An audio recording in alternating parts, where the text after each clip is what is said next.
యేసుక్రీస్తు నీడకు నువ్వు వస్తే ఏ భయము లేకుండా, అది సంవత్సరం కాదు, 2 సంవత్సరాలు కాదు, జీవిత కాలం అంతా నిర్భయులమై బ్రతికే కృప రక్షకుడు నీకు దయచేస్తాడు.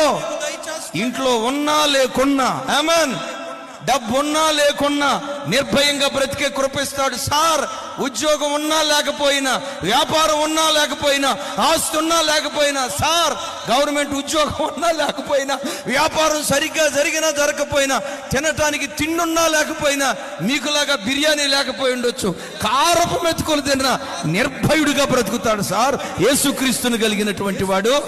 అలాంటి ధైర్యం నీకు రావాలంటే రా యేసుక్రీస్తు దగ్గరికి. యేసుక్రీస్తు మతం మార్చేవాడు కాదు, కులం మార్చేవాడు కాదు. నీ గుండెల్లో ఉన్న భయాన్ని తీసేసి నిర్భయంగా బ్రతికే కృప దేవుడు అనుగ్రహిస్తాడు.